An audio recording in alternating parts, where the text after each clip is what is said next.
Brett McKay here, and welcome to another edition of the Art of Manliness podcast. From work to chores to entertaining distractions, there are many options for what you can be doing at any moment in the modern world. We often endlessly toggle between these options and, as a result, feel frazzled and frustratingly unproductive.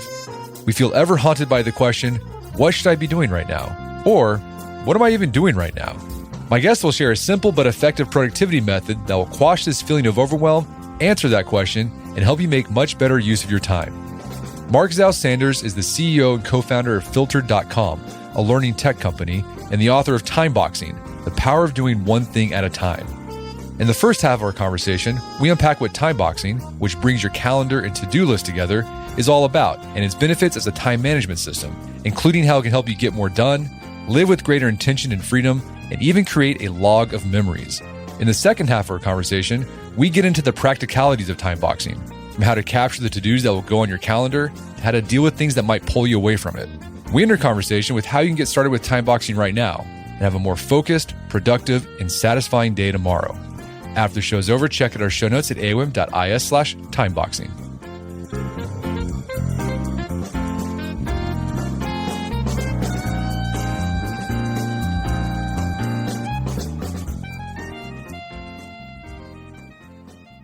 Marc Zao-Sanders, welcome to the show.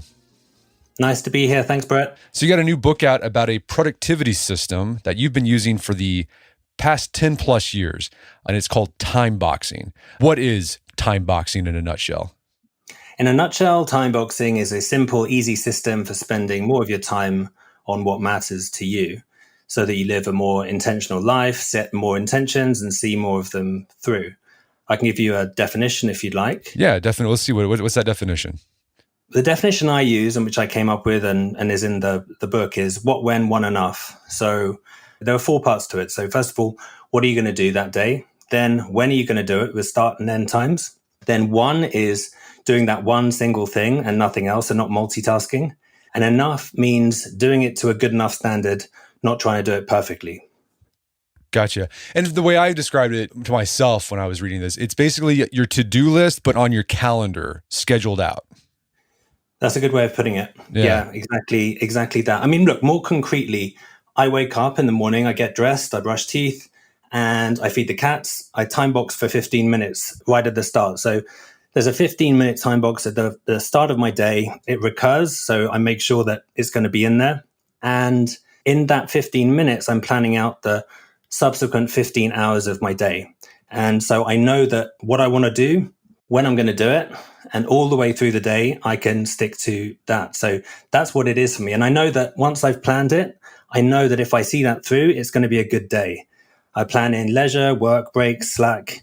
And the main benefit is that any given moment, I know what I'm supposed to be doing. That's really reassuring for me. How is timeboxing different from time blocking? Because I've done that in the past, where I look at my calendar and I block off time to do things. How would you say it's different from that? In timeboxing, you've got the notion of completing something within that time frame, within the box. So it's a little bit more proactive. In my definition, which had the what, when, one, and enough, the what, when, one is absolutely that's part of time blocking. So time blocking is also deciding what to do, when to do it, and sticking to that one thing.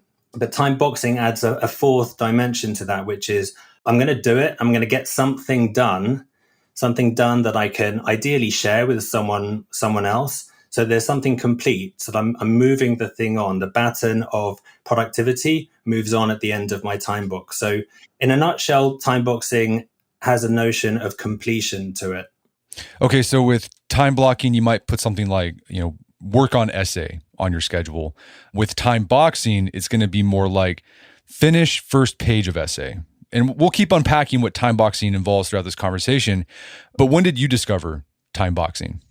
Well, I mean, it's a long story, but I'm 44 years old. I started my career in 2001.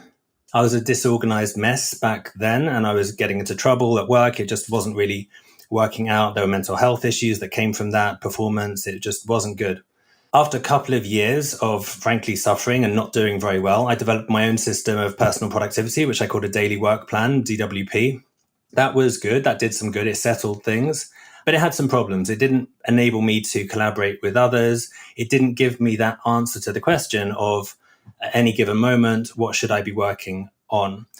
So to answer your question, we get to 2013 when I just came across an article by a guy called Daniel Markovits in Harvard Business Review called Why To-Do Lists Don't Work. And it was exactly as you just put it, right? So it's coalescing the calendar and the to-do list in such a way that together they bring a lot more value than either of them on their own. So when I saw this, the logic of it really resonated. And I started doing it straight away. So that was 2013. I'm doing it for the next 5 years. I'm tweaking the system. I'm bringing some of my own thoughts and applications to it. And so in 2018, so 5 years later, having done it for 5 years, I wrote my own Harvard Business Review article about timeboxing. I was calling it timeboxing. The original article actually didn't call it timeboxing. And that was really popular. It was on their most popular pages for some years, actually. But it was nowhere near as popular as a TikTok video that someone made in 2022. And 10 million people watched that video. And one of those views was from Penguin Random House. And they got in touch about writing a book. And that's how this has come about. What problems do you think timeboxing solves in general when it comes to personal management that other systems don't solve? Okay, so in terms of what problem it solves, first of all, modern life is tricky. There's so much going on, and we feel like at any one time stressed and frazzled and overwhelmed. You hear those words all the time. And this is partly because of a constellation of mega trends. So there's the internet, obviously, there's smartphones, there's knowledge work. More recently, there's more and more work from home. So that means that about 1 billion of us that are knowledge workers have a huge amount of choice at any given moment of the day. That obviously sounds great, but it leads to feeling of it being a burden. 3/4 of us report mental health issues, and a big part of that is lacking clarity, intention, agency, or autonomy. And that's kind of the price that we pay for technology. We have everything at our fingertips, it's always on. And what this means is that we often don't use our time well. So ultimately, that's really the problem that timeboxing is focused on, is using our time better. We default to smartphones and feeds and streaming.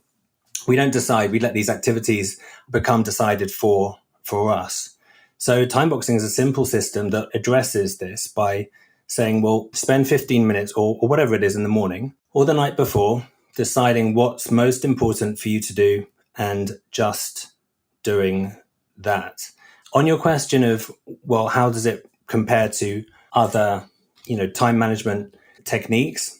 Well, okay, so there's a few things to say there, but one of them is that it's just consistent with all of the other time management techniques. I can't think of a single one where it doesn't fit with and doesn't facilitate and doesn't help with. Let me give you a couple of examples. So take the Pomodoro technique. I don't know if do you know that technique, Brett? Oh, yeah, of course. I've used the Pomodoro lots of times. I'd used a lot in law school, especially. Okay, right. So that's 25 minutes of hard work and then 5 minutes break, as you all know, since you've used it. Great. But why be so arbitrary as that? Why have 25 minutes exactly? Is that the right number for every single human being? It can't be. So what timeboxing is completely consistent with the Pomodoro technique. Do 25-5 if that works for you. But if it's 30-10 instead or 45-15, do it that way. So it's consistent with, but supportive of, more flexible than the Pomodoro technique. I'll give you another one. Eat That Frog by Brian Tracy. So this is the idea that it's better, it's more productive, it makes you feel better to start with the hard stuff first. Now, personally, I agree with this. I actually much prefer to get the difficult stuff off my plate at the start of the day so that my day, gets easier. But there are other people that like to build momentum by starting with some easier tasks. Maybe they're not morning people so much. The point I'm making about timeboxing is that it accommodates either approach. It's flexible to eating that frog or eating that frog later. I'll give you just one more. So Eisenhower, the important urgent matrix, that 2x2. Well, with timeboxing, it absolutely is consistent with that. That's a way of ordering your tasks, of prioritizing them. But at the end of the day, which are you going to do and when? It gives you, literally gives you a timetable of slots, options to put those important urgent tasks and the other ones into your calendar and get them done. So that's the sense in which it's a very, very nice method, because it's just, you're already doing it. There are all kinds of benefits, and it really is consistent with all of the other time management techniques that are already out there. Yeah, another one that's consistent with is getting things done. We've had David Allen on the podcast before to talk about I heard that. the podcast, yeah. Yeah, and so with getting things done, one of the big takeaways I took from that idea is that when you list an action or to do that you want to get done, you want to make sure it's actionable. You don't just want to be vague with it where it's like, oh, vacation planning, or I don't know. That's not a good example, but like you want to be very concrete. And with time boxing, same thing. You want to make whatever you put on your calendar, you're boxing off time to do something. You want to say, I'm actually doing this specific thing and not be vague. Well, exactly. I mean, just to pick your example, I think it is a pretty good one. So, vacation planning is vague. Yes. So you need to break that down and make it smaller, more actionable partly because it is smaller. Like break it down into a half-hour task, so which vacation, what's the short list of countries, who am I going to go with, who's the decision-making group here, is it family, is it friends, make sure that meeting happens or meet up with them to make that decision. So, breaking the task down, I mean, this is really, really basic stuff. But the thing that time boxing brings is that once you've broken it down, it gives you a specific time in which you're going to do it. So you're not just saying, I want to do such and such, like go on a vacation. You're saying at a certain time, I'm going to do this action, which is going to be a milestone, a step towards getting that thing done that you want to get done. Okay, so time boxing, you're taking your to-do list, you're putting it on a calendar, you're scheduling out the things you're going to do on your to-do list. And I think a big benefit to that, it gives your day a concreteness. I think a lot of times people in knowledge work, as you said, we have all this stuff coming into our inboxes and just passing our screens, and it's kind of just bleeds together. And then you just kind of pick and choose what you're going to do. And you leave things half finished, and then you have all these open loops going on because you're just pulling from the stream. With time boxing, you just basically plan out your day. It's like in 15-minute increments or 30-minute increments. Here's what I'm going to get done. And then when that time is up, you're done. Like you move on to the next thing.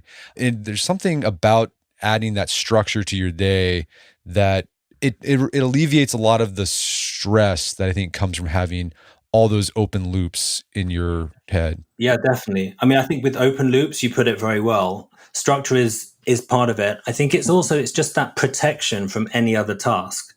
Like, for most people, Brett, they could be working on any number of the emails that are in their inbox. They'll probably have some Slack messages. There'll be some stuff on WhatsApp. There'll be several work streams that they've just got open. And it's quite possible, in fact, it's very likely that several of those are going to occur to you in any given moment. What time boxing is saying is whatever occurs to you, whatever distractions arise, there is just one thing that you should be working on. You, in a better, quieter moment that morning or the night before, said that was the thing that you should do. So come back to your time box, even if you're feeling distracted and stressed and chasing a couple of tasks, come back to the time box, do that one thing. That is enormously reassuring. I mean, the specific thing that I do is when I have that feeling of being distracted or sort of chasing a rabbit down a rabbit hole, basically doing that second task or maybe thinking of a third task, I feel slightly stressed. I mean, maybe even mild panic. It's an uncomfortable feeling. And what I've trained myself to do is associate that feeling, which is uncomfortable, with the action of literally uttering out loud. I mean, I literally say this to myself, one thing at a time. And that mantra, that utterance, the act of uttering that mantra, it calms me down. I know where I am. I know where I need to be. And where I need to be is just to come back to my calendar because I probably lost track of what the task was that I should be doing.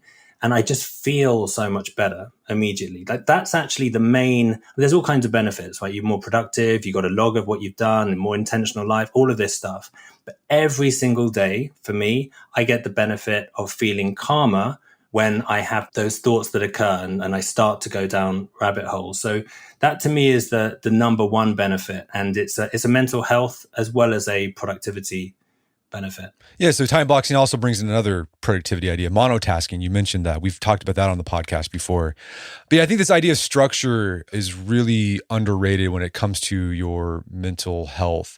I think that's why a lot of people have a lot of issues now, feeling anxiety and just feeling the overwhelm. There's no structure. If I look back in my life, the periods where I felt the most on it, the most productive, the most just flourishing, there was a structure to my day. And I really enjoy that. And when you're a young person, you might have the structure imposed on you because of school and you have athletics. When you're an adult, you have to impose that structure on yourself. And time boxing is a tool that can help you do that. If you do that and you're imposing the structure on yourself, that is freedom. Yeah. Because you are setting those intentions and then you're living them out. It's no longer. So some people look at my time box week and they say, well, that looks really restrictive. You know, you've got all of these boxes everywhere, this color coding. Maybe we'll come back to the color coding in a second. Isn't that restrictive? No, not at all. It is literally, it's a picture of freedom, because every single one of those boxes I decided on. And then by and large, I mean, not absolutely every single one, but 90 something percent, I've then seen through. That to me is close to the very definition of freedom. It's doing the thing that you set out to do. Over the last 10 years, I've probably done 50,000 time boxes. That is a lot of freedom. So another benefit that time boxing can provide to help you get more done is it harnesses the power of implementation intentions. What are implementation intentions and how do they help you get more done? Well, the formal definition is it's a statement that you make of the form: when situation X arises, I will perform response Y. So not just I want to lose weight or be kinder or go on vacation, but you're saying that when a certain thing happens, then I will do such and such and such. So time boxing is exactly that, because it's saying with the situation arising, it's at a certain time when the situation X arises. So when it's say 1 o'clock, I will do such and such activity. And what the science behind it says, and you can Google this, right? Implementation intentions, you'll see a bunch of journals that basically say, look, if you say that you're going to do something at a certain time, you're very, very likely to do it, about 90% chance of doing it. Whereas if you just have a vague notion of, well, I probably should do it, and there's some light encouragement, it's more like 30%. So actually there was a study in which there were 3 groups. The first group was a control group. So they were just given the instruction. It was about exercise. So they're given the instruction to just record when they do exercise. The second group was given some motivation and educational material and also asked to record the exercise. And then the third group were instructed to time box it. The first 2 groups are very similar. About 35% of them did the exercise or exercised weekly.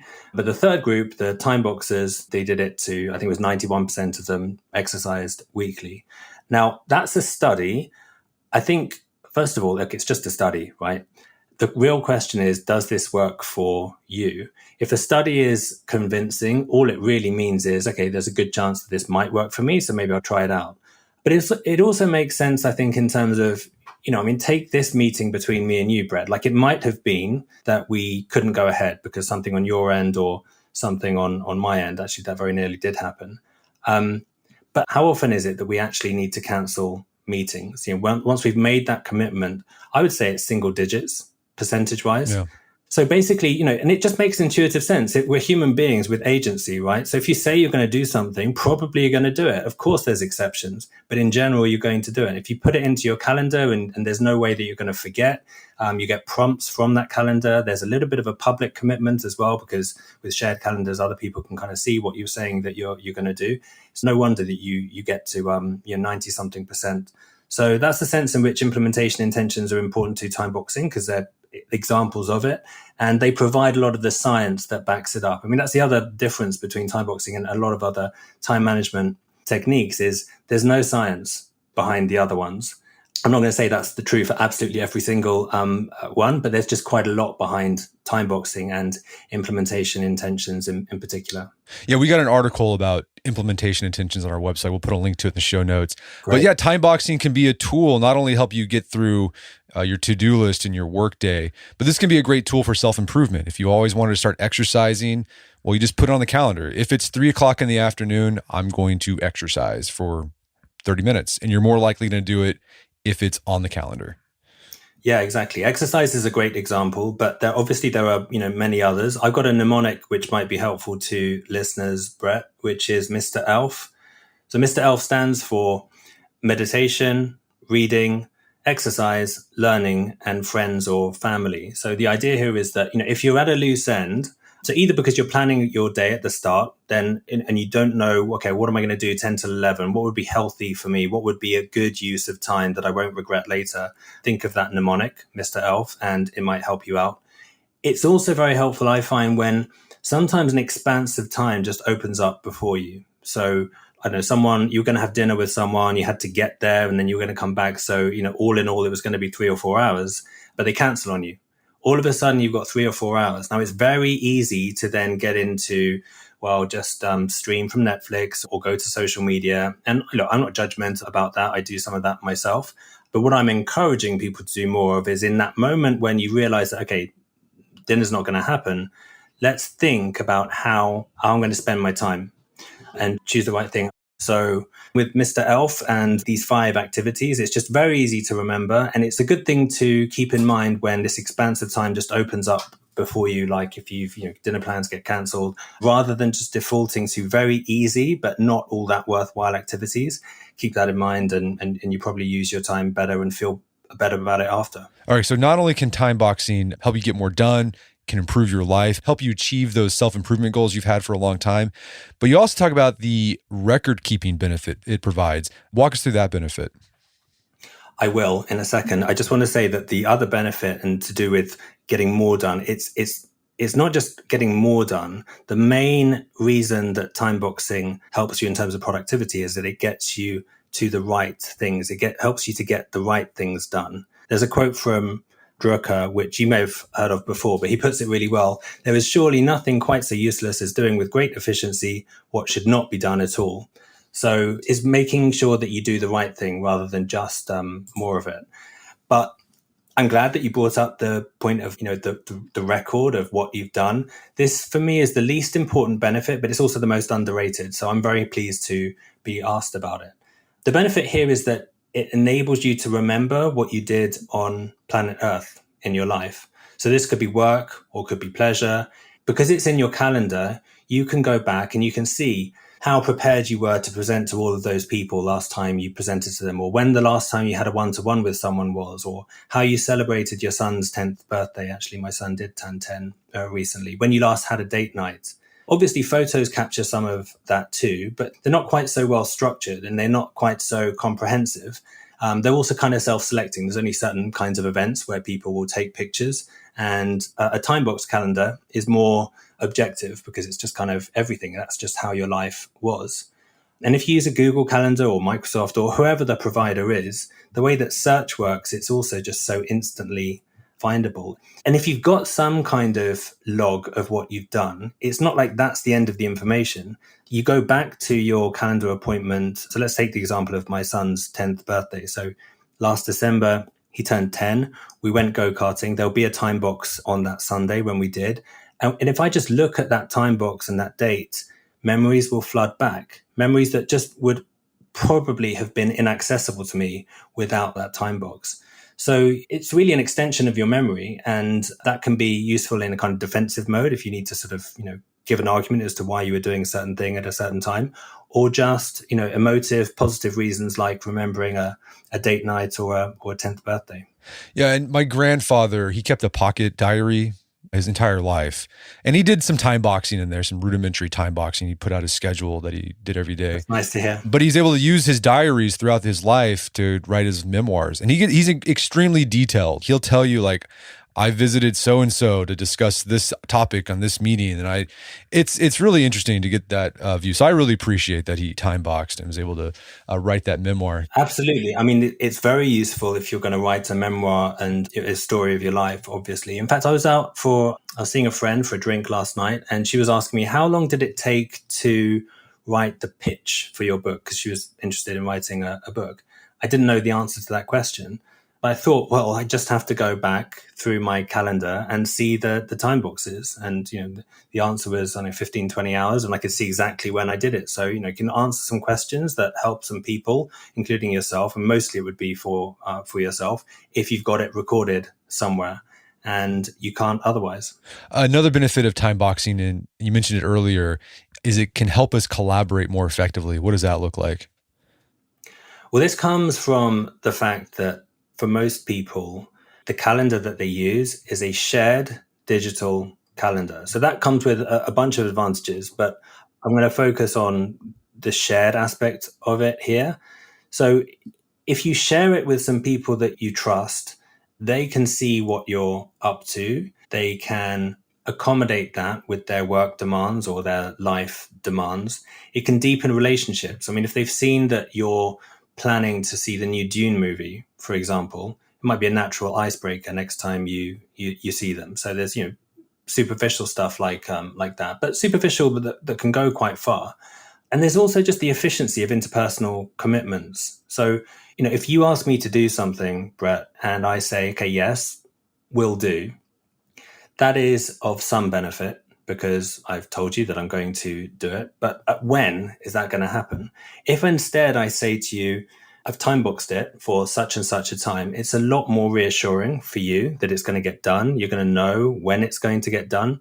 And also, I mean, just to come back to the collaboration and the shared calendar, you might not even ask me in the first place. If you look in my shared, look at my commitments and you see that, I'm just having a really busy week.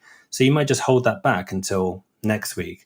So one of the things it helps with is the efficiency of interpersonal commitments and how we interact with each other, just to increase harmony and reduce friction through just efficient knowledge information exchange about what we're up to and when. Now, that's a kind of very positive way of putting it. It's not always that simple. You do need to have that trust. And, if you work at a place where you don't have trust issues with some of your colleagues, then that's a tricky thing. I mean, you can do some things like, change the permissions and what people can see on your calendar. That's something you've got to keep in mind as well. But in an ideal world where you can trust and you can be transparent, it's a very, very efficient way of describing to people what you're up to and when. Yeah, I interviewed Cal Newport a few weeks ago about his idea of a more sustainable, slow productivity. And one of the things he said is the problem with our current work system is that it's not transparent. People can't see how much you have on your plate.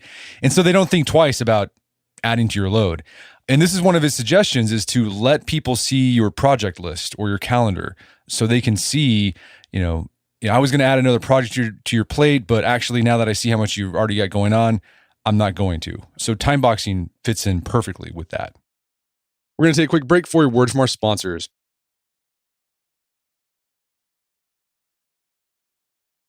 And now back to the show. All right, let's dig into how we can start timeboxing, get into some big high-level principles for people. You recommend a digital calendar because the versatility of it is amazing. You can have it on your smartphone, your desktop. You can collaborate. Yeah, it's free. You can collaborate with it. Is there software that you prefer, or is anyone fine? I mean, any of them are fine. Frankly, the functionality between these different providers is pretty minimal at this point. So I think it's become a commodity, which is one of the reasons it's free. So no, I don't particularly recommend any one I mean, obviously there is one that I use, but I don't think it's even worth mentioning which one it is because it's not like I'm endorsing it specifically. Right. Well, I'll just be open. I mean, it's a Google Calendar, yeah, but I don't think that's particularly pertinent to the practice of timeboxing. Okay, so it could be anyone that you like. Another part of this timeboxing element is capturing the things you're going to put on your time box, the to-do list. Do you have any recommendations about that on how to capture all the stuff that you need to put on your calendar? Yeah, so capture is very much part of the David Allen method, and that's absolutely consistent with timeboxing. So for me personally, I have one list. It's a single Google Doc with all my meeting notes as well. I update it every 3 months or so, otherwise it gets too big. And it's really important to do that for exactly the reason that David Allen says in general, and I think he said actually on your podcast, which is that you want to make sure you capture it so that you don't forget it, but also so that it doesn't linger in your mind and distract you. You can kind of offload and free up your mind. So yeah, I have one Google Doc. That's where my to-do list goes. All my meeting notes are in there as well. And I don't think that that's the perfect method for everyone. That's what I do. But how it links to timeboxing is when you're in that 15-minute session at the start of the day, planning out your day, that's when the to-do list comes in. So, whatever the version of the to-do list is for you, that's when you bring it in. Is the 15 minutes that the planning, and then you decide, what you're going to do and when. over the course of your day. Yeah, for me, I use Todoist. That's my capture tool. And I put everything in there. So it's not only like I put in ideas that I have that I think I could take action on eventually. Maybe they're not fully formed, but they could be fully formed. I put in emails. I'll even put emails in my to-do list because if I don't, then the emails don't get answered. I don't think treating your inbox as a to-do list is very useful. I put text messages in my to-do list. So if I had an open text message I need to respond to, I put that in my to-do list. And then I sort that out during my weekly planning. Or you can sort that out during your daily planning or your time boxing. Well, exactly. The pertinent point there, I think, Brett, is that it's one place. So you know that everything is going to be there. You have a system, presumably for, you're probably going into it daily, right? Yeah. So it can't be missed. And it's the same is true of the calendar, when you move that along to when you're actually going to get something done, because the calendar is just so central to so many of us. We have meetings every day. We have to use the calendar. We have to return to the calendar, whether we like it or not. So things can't be missed. The point with a to-do list and your Timebox calendar is that you need to just make sure that they are a destination that you go to frequently enough that you're going to not miss anything. Okay, so we got our calendar, we got our to-do list. How do we get those things on the calendar? The things that are on our to-do list onto the calendar. Like, how do you know you're going through your list and you see a task and you're like, is this time boxable? Like, how do you know if the way it's phrased or set out or established, you can time box that? Is there any trick to that?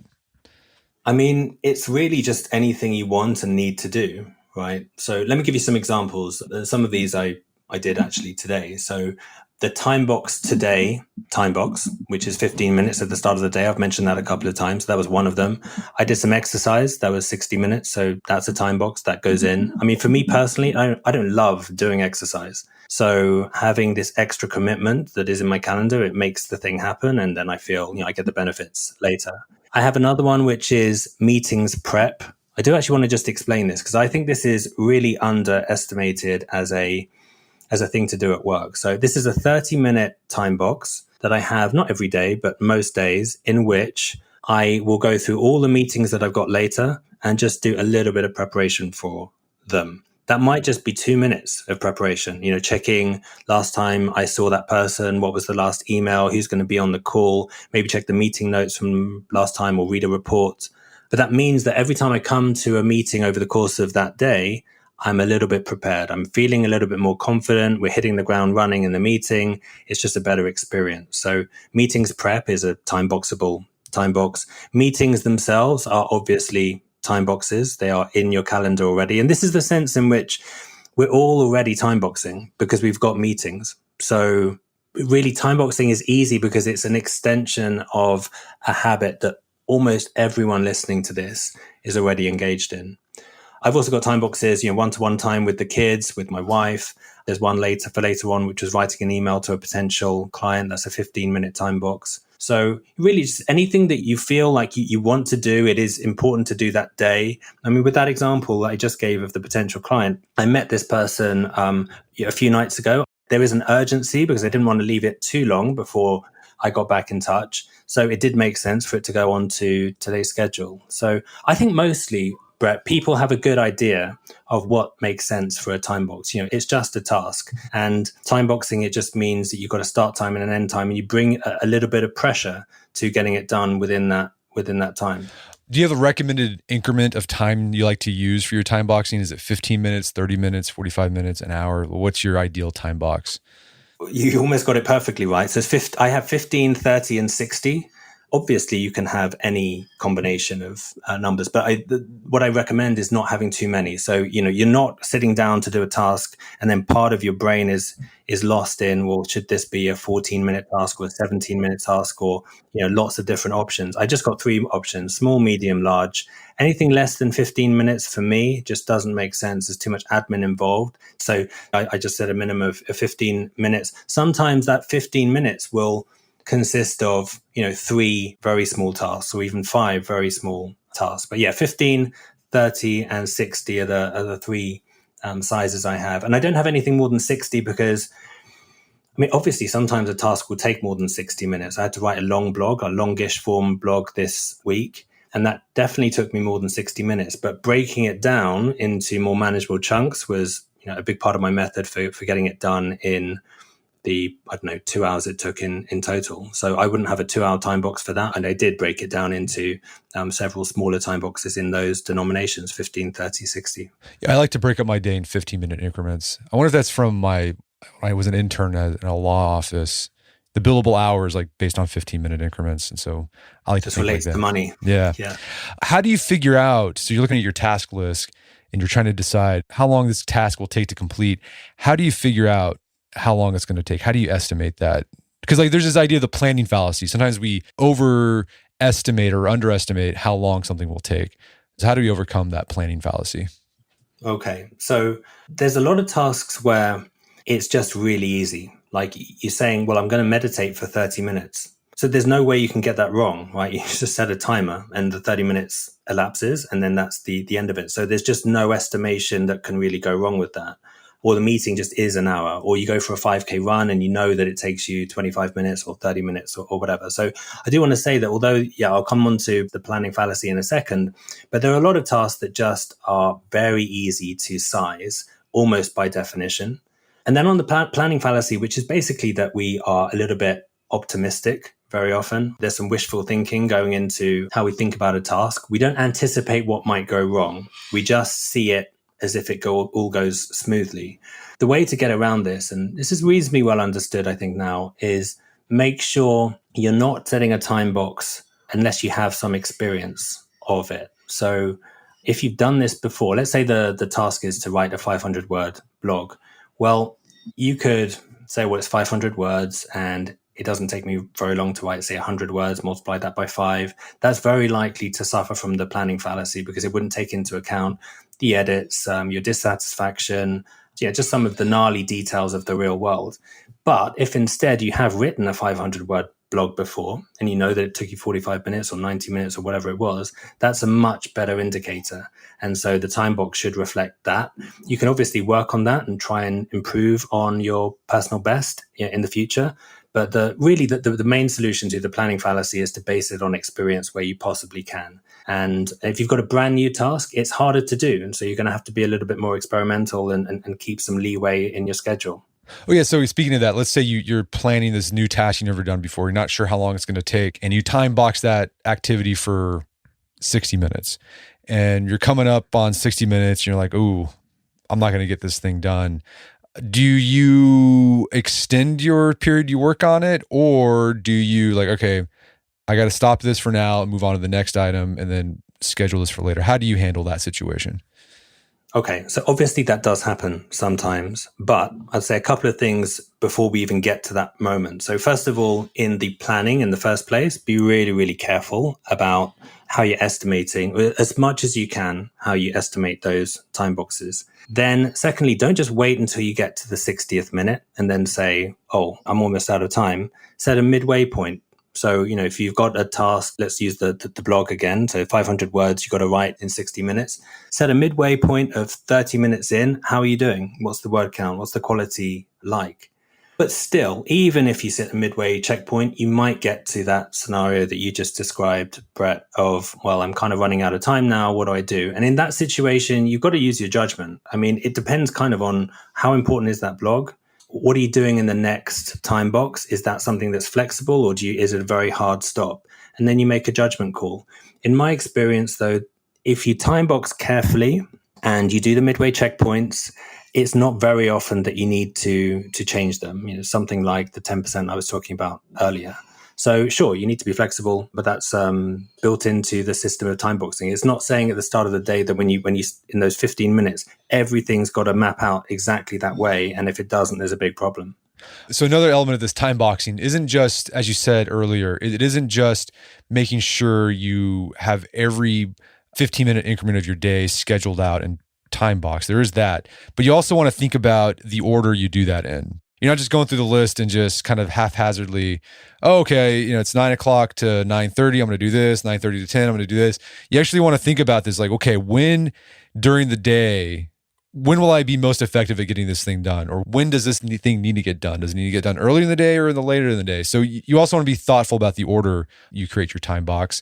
You do. I mean, the order definitely matters. The most obvious sense in which it matters is that there are certain dependencies that you might have, right? So let's say you've got a meeting on Thursday afternoon.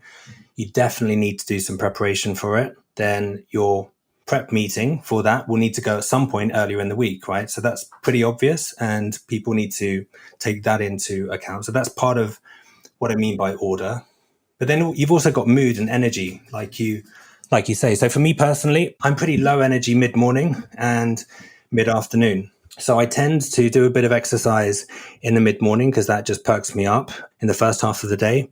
And I'll tend to do easier tasks in the mid-afternoon. So that's what works for me. But different people are going to work differently. So this is not me saying, well, you should do everything in the morning or you should do exercise in the morning. You just got to work out what is the way of curating your day and planning your day that's going to bring you the most fun, work with the schedule that you have and how you're collaborating with others, and get the stuff done on time. Let's take an example, right? So let's say you've got 2 tasks to do. One is to write a report and the other is just to do some exercise. What's the order in which you should do them? Is it exercise then report, or report then exercise? And that will just be different for different people. For some people, if you do some exercise first, the blood's then flowing, you've got endorphins running around, you've got great energy. That might be great for the creativity you might need to write that report. But for others, it might be that, well, I want to write the report first, get some of those ideas in my head, and then do some exercise like going for a run. I'll be able to think about it, think of improvements. I'll be able to come back and then update the report. There's no right or wrong. It's just what will be most productive and enjoyable for you. Again, to come back to the word I keep using with time boxing, intention. The point is, think ahead about your day, how things are going to go, what's the order that's most likely to yield what you want to get from the day, and do things in that order. Let's say you've done your time boxing, you got your day all nice and scheduled. You can color code these things if you want. You don't have to. People have different systems of, color code for work time, personal time, etc. That can be useful if you like to do that. But let's say you've scheduled out your day, you're time boxed perfectly, and you're like, this is amazing. And then you start going throughout your day. First couple of time boxes, you pull off without a hitch, just things are running smoothly. But then some unexpected, urgent, but important matter pops up during the day, and it caused you to have to deviate from your plan. So what do you do if that happens? Well, I mean, I guess first of all, I'd just question, do you really need to deviate? Is it really that urgent, the thing that's come up? I mean, people often use this as an objection. And of course, there are situations, like let's say your kid's sick or you have some sort of an accident or there's a really pressing work thing that has come about. So this does happen. But how often does that happen as a proportion of it's not very often. It's not most of the time. So when it does, you just move your time boxes around. In the 5-10% of the times that it happens, I don't think I've ever set out at the start of the day. This isn't probably quite true, but it's very rare that I would plan in those 15 minutes, plan out the rest of the day, and not a single thing changes from there. And occasionally a lot changes because there's some big, urgent thing that comes along. But the point is that it's not that frequent. I just say one other thing. I mean, if you've got some unpredictable phase coming up, and for example, you've got a bunch of deliveries that are coming that afternoon, then it just doesn't make sense to set some time boxes where you've got some deep work planned because you're going to be interrupted and distracted by those things. So in that case, well, probably don't set any time boxes for that time. Maybe go for a walk or do something that you can be interrupted from, and it's just not going to cost you very much. So I think that this actually is, Brett, this is the most common objection that I hear to time boxing is, but what about if plans change? And so I just say, look, set realistic goals at the start, allow some slack in your schedule, know that it's not going to happen that often, really, probably less than 10%. And in those 10% of cases, when it does, just move them about. It's not a problem. Yeah, I think that idea, when something urgent and what might look important pops up, ask yourself, does this really need to be taken care of right now? And I would bet 9 times out of 10, the answer is no. I've noticed this with people who are in positions where they're in helper positions. It could be a pastor, caretaker, and they'll get this, frantic text or call at, 7:00 at night and like, oh, I need to talk to you right now. I've got this big problem. And they're like, okay, well, I'm busy right now because I'm with my family. I can't, can we schedule it for, tomorrow at, 6:00? And they're like, okay. And they get to that time. They're like, well, what's the problem? Like, oh, it's not a problem anymore. It resolved itself. Everything's fine. It's like, exactly. okay. Right. In the moment, it feels urgent because it's happened just then. I think actually for modern knowledge workers, for most of us, the best example of this is just the inbox. So some email comes in and it's from someone reasonably important, like a client or a boss or, a colleague or whatever. And it feels like this is something it's just been said to you. So surely you need to react. And there is this natural inclination to want to react straight away. But in reality, like you just said with that example, it's probably not that urgent.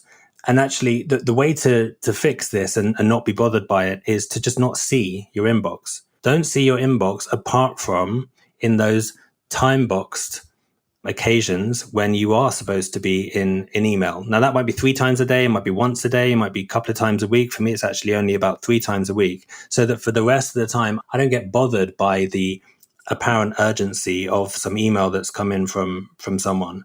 So I think you can protect yourself from apparently urgent requests on your time by not seeing certain things. Let's say you got your time box scheduled and you're working on something that requires you to be online doing research, and then you find yourself down this rabbit hole and you've bled over into the next box.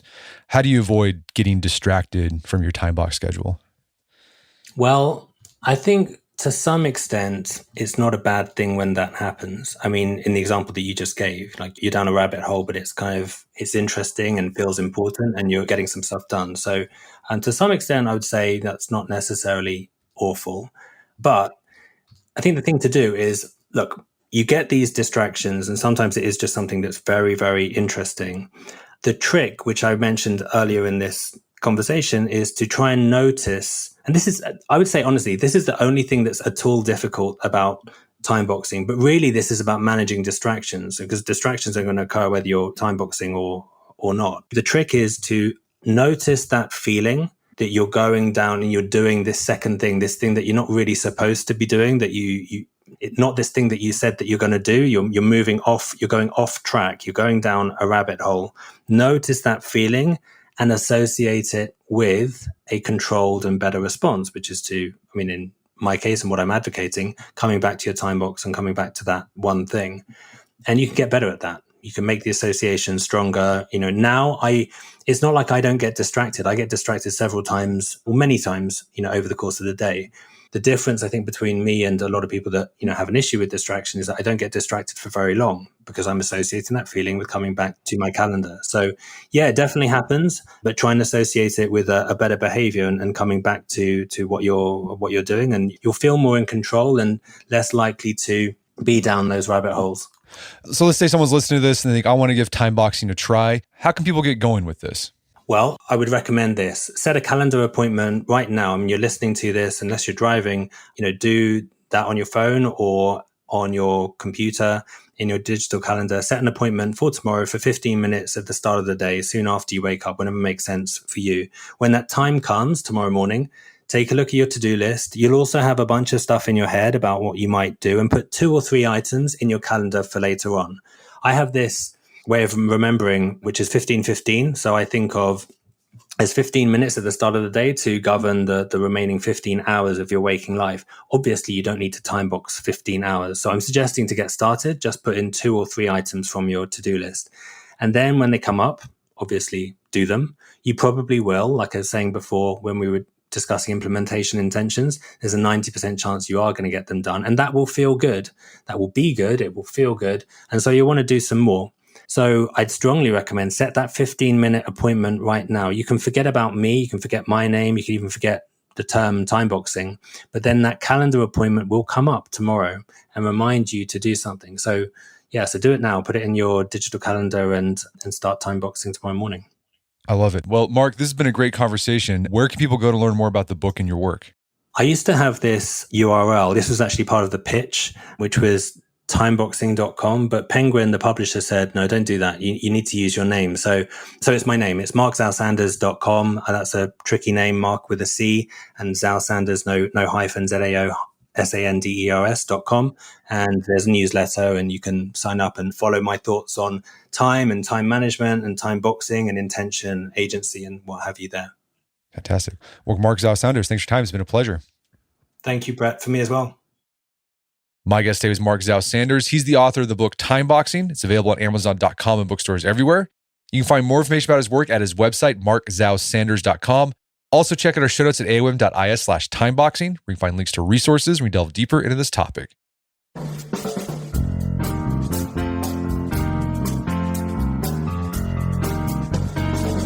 Well, that wraps up another edition of the AOM podcast. Make sure to check out our website at artofmanliness.com, where you can find our podcast archives, as well as thousands of articles that we've written over the years about pretty much anything you think of. And if you haven't done so already, I'd appreciate it if you take 1 minute to give us a review on Apple Podcasts or Spotify. It helps out a lot. And if you've done that already, thank you. Please consider sharing the show with a friend or family member who you think we get something out of it. As always, thank you for the continued support. Until next time, it's Brett McKay, reminding you to not listen to the AOM podcast, but put what you've heard into action.